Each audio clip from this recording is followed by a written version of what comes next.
l'agenda de Ferregola est un agenda qui ressemble à un accordéon. Plus vous le tirez, plus vous comprendrez que tout a été calculé de façon stratégique, de façon géographique et finalement de façon internationale.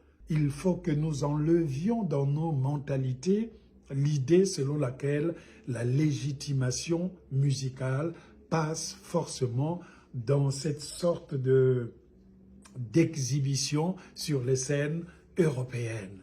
L'Europe n'est pas la fin du monde. L'Europe n'est pas le Graal.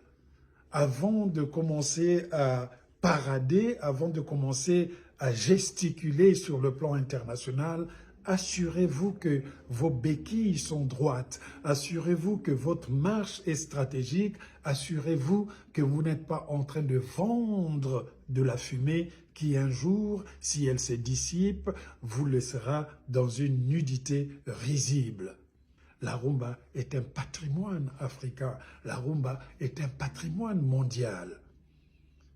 Et vous allez me dire, mais comment vous allez jouer le 27 décembre, puis plus tard, vous avez des concerts à gauche et à droite? C'est un exercice, croyez-moi, qui a été bien calculé, et malheur à celui qui penserait que tout cela n'est qu'une simple agitation. Ferregola n'est pas quelqu'un qui s'agite, Ferregola est quelqu'un qui agite. Et c'est peut-être pour cela que son agenda est un agenda calme, est un agenda tracé. Nous commençons par l'Afrique, nous concluons l'année par l'Afrique et nous terminerons l'été en Afrique. Et au milieu, il y a cette expansion qui se fera sur le plan international. Cette prestation gabonaise, c'est aussi la façon de dire que Ferregola veut, sent le besoin d'être dans le cœur des Africains, parce que la charité a toujours commencé par soi-même.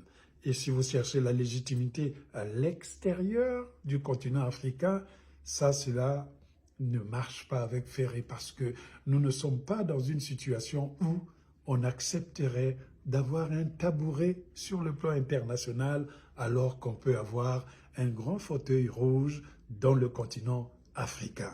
Connais-toi toi-même avant de connaître les autres. Kata.